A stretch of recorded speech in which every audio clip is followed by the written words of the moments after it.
আসসালামু আলাইকুম রহমতুল্লাহ বরকাতুহু। সম্মানিত ভিউয়ার, দেখতে পাচ্ছেন আমার খামার পরিষ্কার করতেছি। এটা হচ্ছে বায়োসিকিউরিটি রাখা আর কি, বুঝছেন? তো যারা আসলে খামারটা পরিষ্কার রাখবে না, তাদের খামারে বিভিন্ন ধরনের কি হবে, সমস্যা হবে।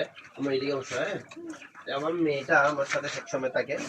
দেখতে পাচ্ছেন এই যে ময়লাগুলো, এটা হচ্ছে আমি আসলে ট্রাই ব্যবহার করি নাই। এটা হচ্ছে আপনার যেগুলো ডুঙ্গা দেওয়া হয়, মানে ওই যে কতগুলো, এই তো এই যে ময়লাগুলো একদিন পর পর এভাবে চেঞ্জ করে ফেলতে হবে, পরিষ্কার করতে হবে, পরিষ্কার করে নিতে হবে। যদি পরিষ্কার করে না নেন, তাহলে পাখির জীবাণু হতে পারে, পাখির বিভিন্ন ধরনের রোগ ব্যাধি হতে পারে। সেজন্য তো আমি আপনাদেরকে বলবো যেন সব সময় বায়োসিকিউরিটি রাখার জন্য বিভিন্ন জীবাণুনাশক, বিভিন্ন ধরনের ভাইরাস থেকে আক্রান্ত না হওয়ার জন্য, ভাইরাস থেকে মুক্তির জন্য এভাবে করে আপনারা সবসময় পরিষ্কার করার চেষ্টা করবেন। যদি রেখে দেন তাহলে দেখবেন এখানে কতগুলো, যে আমাদের বাসায় বলে লেদা ফুক। এখানে যে একদিন যখন এটা রাখবেন, যে একদিনের ভিতরে দেখতে পাবেন যে এগুলো লেদা ফুক এসে গেছে।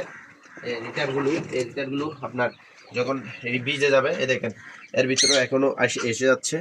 তো সেই জন্য এগুলো যখন পরিষ্কার করে নেবেন, তখন বিভিন্ন ধরনের রোগ ব্যাধি, বিভিন্ন ধরনের ভাইরাস আক্রান্ত হবে না। সেজন্য আমার ভাইদেরকে, যারা খামার করেন, খামারি ভাইদেরকে অনুরোধ করব, আপনারা সবসময় এই বায়োসিকিউরিটি থেকে বিভিন্ন ময়লা আবর্জনা এবং এই লিটারগুলো পরিষ্কার করে রাখবেন। দেখবেন আপনার পাখি ইনশাল্লাহ সুস্থ সবল থাকবে, রোগ ব্যাধি হবে না, মরবে না। বিশেষ করে সবসময় সুস্থ থাকবে।